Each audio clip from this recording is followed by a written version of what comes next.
귀한 찬양 감사드립니다. 사랑하는 성도 여러분, 오늘 우리가 52주 마무리하는 송년 예배입니다. 또 교회학교 수료식을 오늘 함께 하는 날입니다.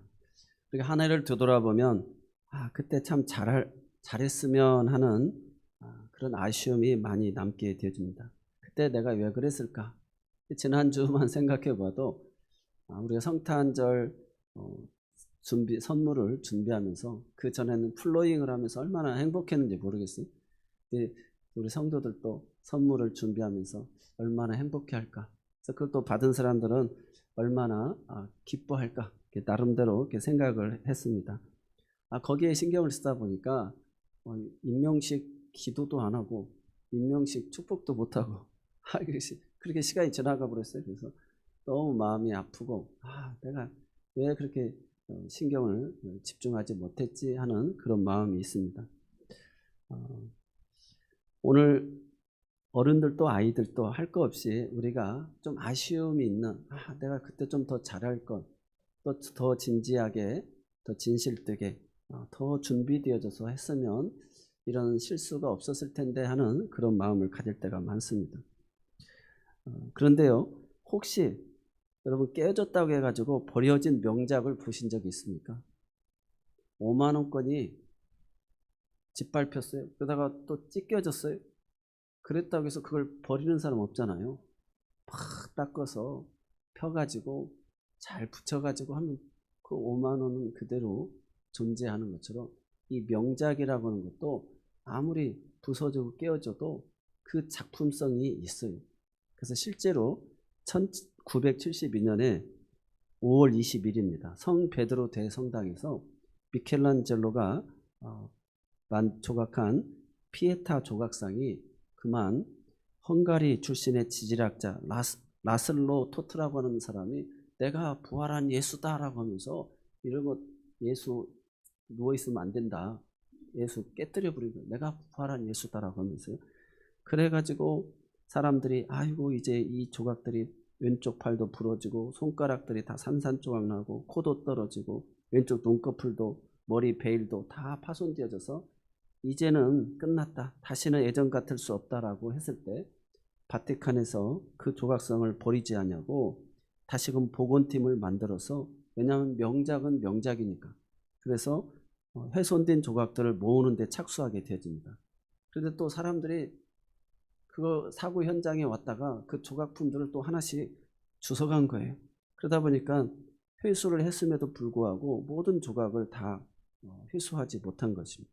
그때 상세한 사진과 석고 문형 등을 바탕으로 해가지고 10개월 이상의 아주 면밀한 대조 작업을 통해 가지고 진행해서 최대한 원본의 재료와 형태를 유지하면서 완성을 하게 되어집니다.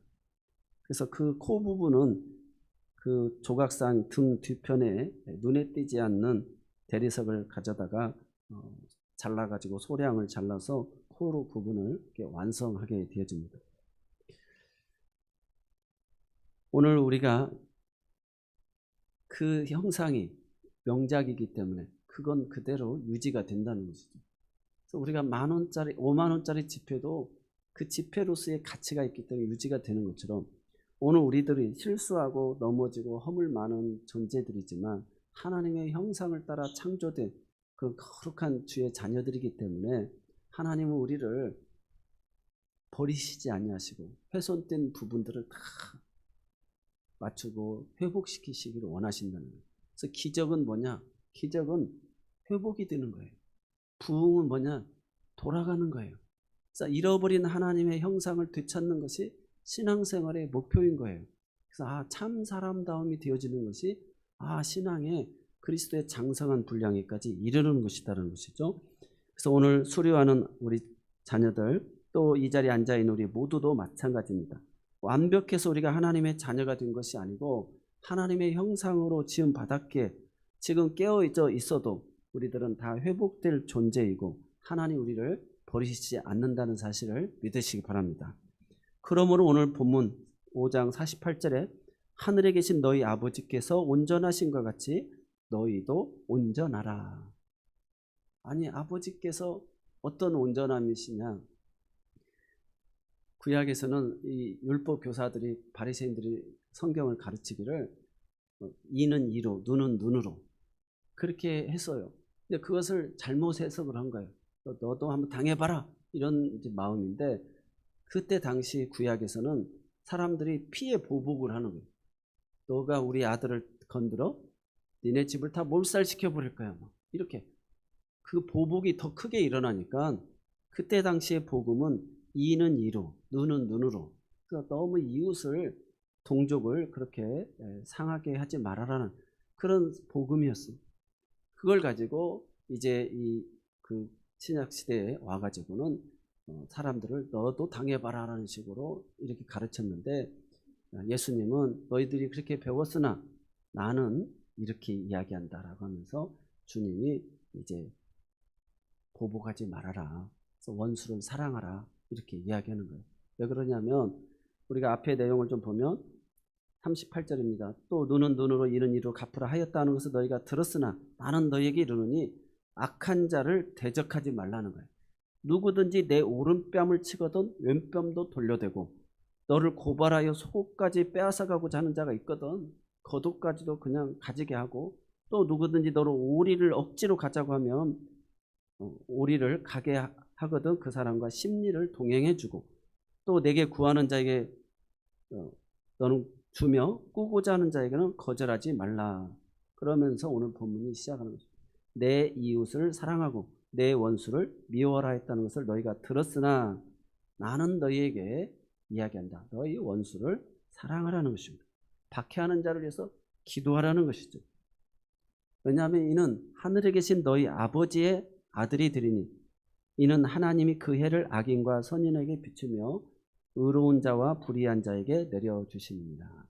하나님은 온전하신 분이셔서 다 하나님의 형상을 따라 창조되었기 때문에 하나님은 악인이다고 선인이다고 햇빛을 밤절만 주고 너는 조금만 받아 이렇게 하지 않냐고 악인이나 선인에게 똑같이 비도 주시고 햇빛도 주신다는 거예요. 그런 식으로 네가 한 만큼만 할 거야 라고 하면 이방인들도 자기를 선대하는 자들은 다 하고 세리들도 다 그렇게 한다는 거예요. 세상 사람들도 동호회 모임만 가도 회비만 잘 내고 자기 역할하면 다 역할들 다 한다는 거예요. 그래서 이방인들도 하나님을 아버지로 주인으로 섬기지 않는 사람들도 다 그렇게 할 줄 안다는 거예요. 그런 사람들에게 오늘 너희가 무슨 상이 있겠느냐. 그래서 아버지께서 이렇게 온전하신과 같이 그들을 똑같이 대해주고 사랑하는 것처럼 너희가 오른뺨을 치면 악으로 대하지 않냐고 왼뺨도 돌려대고 정말 겉옷을까지도 속옷을 빼앗고자 하는 겉옷도 줄 수 있을 정도로 그렇게 양보하고 때로는 희생하고 참아주라는 것이죠. 그럴 때 하나님께서 상이 있다라는 것입니다. 정말 억지로 나 가기 싫은데 억지로 원하면 심리라도 가주라는 거예요. 그러면 하나님이 상이 있다라는 것입니다. 너희를 사랑하는 자를 사랑하면 무슨 상이 있으리요? 세리도 이같지 아니하느냐? 형제에게만 문하면 남보다 더한 것이 무엇이냐? 이방인들도 이같이 아니하느냐라고 이야기하고 있습니다. 사랑하는 성도 여러분, 하나님이 오늘 너희도 온전하라. 내가 온전한 것 같이 온전하라. 이 말은 영어로는 퍼펙트, 완전하라 이런 단어를 쓰고 있습니다. 그러니까 하나님이 완전하신 것 같이 너희도 퍼펙트해라. 이런 내용인데 이것은 실수를 한 번도 하지 말라는 말이 아닙니다. 그래서 오늘 첫 번째로 온전하다는 것은 흠이 없다는 말이 아니에요. 그래서 우리가 온전하다라는 말을 이해를 해야 됩니다. 그래서 실수를 한 번도 하지 말라는 말이 아니라 이 말은 이미 다 되었다는 말이 아니라 자라가고 있다는 말입니다. 부족해 보여도 흔들리고 있어도 우리가 하나님을 향해 가고 있다면 그 사람은 이미 온전함의 길 위에 서 있다는 거예요. 그래서 우리가 아담과 하와를 한번 보십시오. 에덴 동산에서 퍼펙트한 완전한 사람으로 만들어졌어요. 하나님의 형상을 닮은 처음 인간이 되어졌습니다. 부족함이 없었어요. 구비되거나 모자람이 없는 사람이었어요. 그럼에도 불구하고 하나님 말씀에 불순종함으로 말미암아 그들이 결함이 생기게 되고 에덴 동산을 빼앗기게 되어진 것을 보게 되어집니다. 예수님께서 아버지께서 형상대로 지음받은 그 온전함을 회복하라고 명령하셨는데 그 말씀은 오늘 우리가 잘 이해를 해야 됩니다. 하나님이 온전하다는 말은 노아를 통해서 보면 이해를 할 수가 있는데 노아는 의인이요 당대의 완전한 자라고 창세기 6장 9절에 이렇게 설명하고 있어요. 그럼에도 불구하고 홍수가 끝나고 그런 술에 포도주에 취해서 하체를 다 드러내고 벌거벗은 모습으로 셈, 함, 야벳인데 이 함이 이렇게 저주를 받는 일의 사건이 생기지 않습니까? 그런 실수가 있다라는 것이죠. 그럼에도 불구하고 당대의 완전한 자다라고 불렀던 것은 그가 하나님과 동행했기 때문이라는 것입니다. 하나님은 노아를 포기하지 않으셨어요. 또 창세기 17장 1절에 보면 99세에 아브라함에게 하나님이 나타나셔가지고 나는 전능한 하나님이라 너는 내 앞에서 행하여 완전하라 라고 이야기했는데 아브라함이 우리가 잘 아는 대로 이스마엘로 그냥 양자를 삼으려고 하고 실수를 많이 하지 않습니까? 또 자기 아내를 로 인하여 죽을까봐 실수도 많이 하고 믿음의 조상인 아브라함도 마찬가지입니다. 그래서 완전한 그런 온전한 자가 없다라는 거예요. 넘어져도 다시 하나님께 돌아오는 사람, 동행하는 사람, 그 사람이 완전한 자라고 이야기하고 있다는 거예요. 그래서 시편도 그렇게 말하고 있습니다. 우리가 잘 아는 모세의 신앙도 출애굽 영웅이지만 반석을 2번 내려치게 됐잖아요. 홍해도 건너고 그럼에도 불구하고 모세처럼 그 지면에 온유함이 승한 사람이 없다라고 할 정도인데도 불구하고 그도 흠이 있었다는 거예요. 다윗도 마찬가지고요. 삼손도 마찬가지고 다 완전한 사람이 없어요. 그래서 하나님께서 시편 51편 17절을 통해서 하나님께서 구하시는 제사는 상한 심령이라 하나님과 상하고 통회하는 마음을 주께서 멸시하지 아니하시리이다. 그래서 죄와 연약함을 숨기지 않고 하나님 앞에 깨어져서 겸손해진 마음을 하나님은 원하신다는 거예요. 겉모양의 제사나 행위보다도 회개하여 하나님께 돌아오는 진실한 마음을 하나님이 기뻐하신다는 것입니다. 우리가 잘 아는 대로 다윗이 큰 죄를 범한 후에 드린 고백으로 은혜는 공로가 아니라 회개 위에 임한다는 것. 신앙생활의 핵심입니다. 내가 어떤 업적을 많이 쌓았다고 해서 공로로 은혜를 받는 게 아니고 회개함으로 하나님의 은혜를 잊게 되어진다는 것. 그래서 예배의 중심은 형식이 아니라 마음의 방향입니다. 그래서 하나님 앞에 동행하고 우리의 연약함을 가지고 회개하고 그런 상한 마음으로 연약함으로 고백할 때 주님이 우리에게 죄의 용서와 은혜로 덧입혀 주시는 줄로 믿습니다. 하나님은 상한 마음을 멸시하지 아니하시고 치유와 회복의 자리로 삼으시는 줄 믿으시기 바랍니다. 다윗도 죄를 짓고 숨겼고 무너졌지만 성경은 사도행전 13장 22절에 사울 왕을 패하시고 다윗을 왕으로 세우시고 증언하여 이르시되 내가 이새의 아들 다윗을 만나니 내 마음에 합한 사람이라 내 뜻을 다 이루리라. 하나님이 얼마나 마음에 들었는지 이 다윗을 통해서 내 뜻을 다 이루겠다는 것입니다. 그럼에도 불구하고 우리가 다윗이 밧세바 사건이 있게 된 것을 알게 되잖아요. 온전함이라고 하는 것은 죄가 없는 상태가 아니라 죄를 인정하고 하나님께 돌아오는 태도예요. 그래서 잠언 24장 16절에 의인은 7번 넘어질지라도 다시 일어나려니와 하나님은 우리가 넘어질 것을 아시고 다시 일어날 길을 이미 준비해 주신 분이심을 믿으시기 바랍니다. 의인의 특징은 넘어지는 데 있지 않냐고 다시 일어나는 데 있음을 믿으시기 바랍니다. 실패 속에서도 하나님께 돌아오는 사람, 그 사람이 의인이요 완전한 자요 하나님과 동행하는 자라고 이야기하고 계십니다. 두 번째로 온전함은 그러면 하나님의 형상을 회복하는 것입니다. 창세기 1장 27절에 우리가 하나님이 자기 형상고 하나님의 형상대로 사람을 창조하시되 남자와 여자를 창조하셨다고 했어요. 그래서 온전성은 회복하는 데 있어요. 그래서 하나님의 형상을 회복하는 거예요. 예수 그리스도 독생자를 보내주셔서 우리를 회복시켜 주신다는 것입니다. 미국의 유전자 학회에서 소개된 보고서에 의하면 부모는 자식에게 5만 종류 이상의 유전자를 물려준다고 합니다. 5만 종류. 부모가 살아오면서 했던 말들, 행동, 습관, 선행, 거짓말, 기쁨, 슬픔 같은 감정까지도 다 포함되어져 있습니다. 그래서 부모가 선한 일을 하면 그 유전자가 후손들에게도 옮겨집니다. 저도 저희 아버님이 그렇게 저희 어머니 맨 남밖에 모른다고 그냥 다 퍼줘라 뭐 그런 소리를 많이 들었거든. 근데 이제 그 아버님 친구들을 보면 항상 뭐 미리 그 도와주고 하는 일들을 많이 했어요. 그러다 보니까 그게 그 나도 모르게 내 삶 속에서 그런 모습이 나타나요.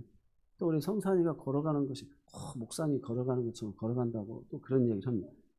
자식은 겉모습만 담는 것이 아니라 혈액형, 식성, 음성, 걸음걸이까지도 다 담고 말씨, 행동도 생활 습관도 다 닮아가게 되어져 있다는 것입니다.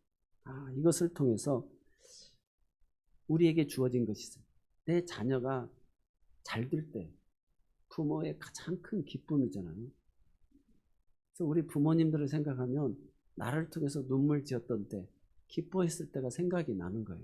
하물며 하나님께서 하나님의 형상으로 창조한 우리가 이렇게 다 그 선한 마음을 가지고 착한 양심을 가지고 하나님을 기쁘게 해드리고자 하는 그 사랑의 마음들을 행할 때 하나님 얼마나 기뻐하시고 우리가 잘 되는 걸 감사하겠어요.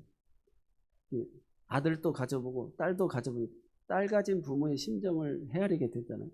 저는 그 마음을 몰랐는데 우리 딸이 결혼해가지고 아기 키우면서 고생하는 거 보니까 그냥 아기 키우는 엄마들이 너무 귀하고 여성들이 이렇게 훌륭하게 보일 수가 없어요.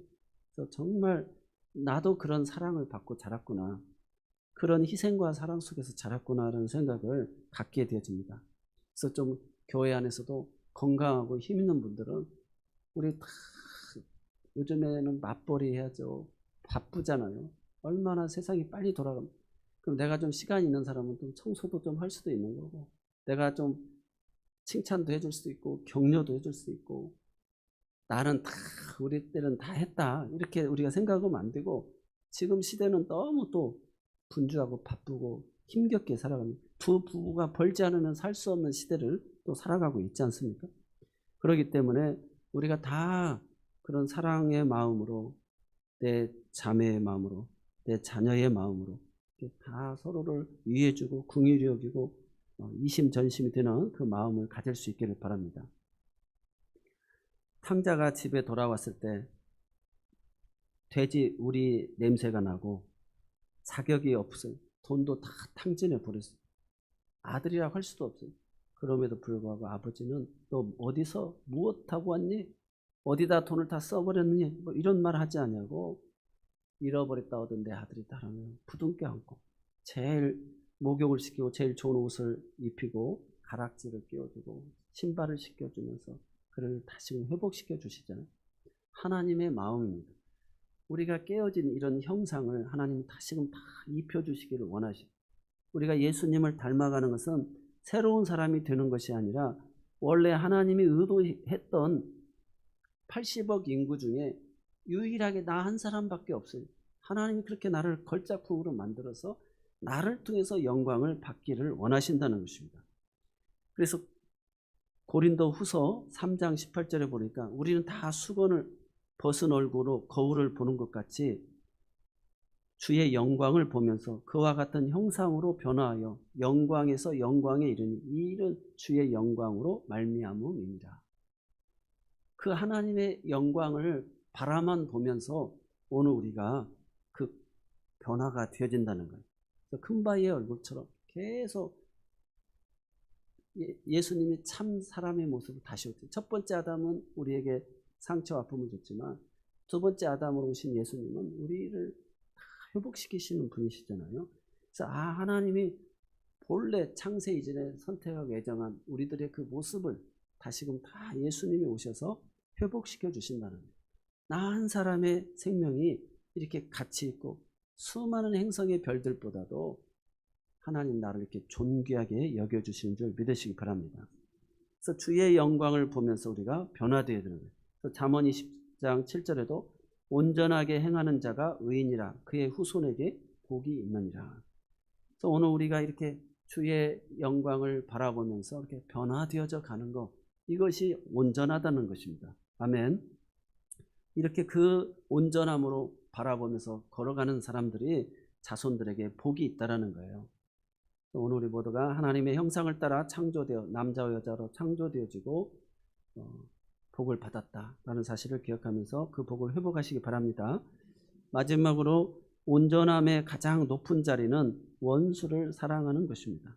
그래서 오늘 5장 44절에 나는 너희에게 이르노니 너희 원수를 사랑하며 너희를 박해하는 자를 위해서 기도하라, 이렇게 말씀하고 있습니다.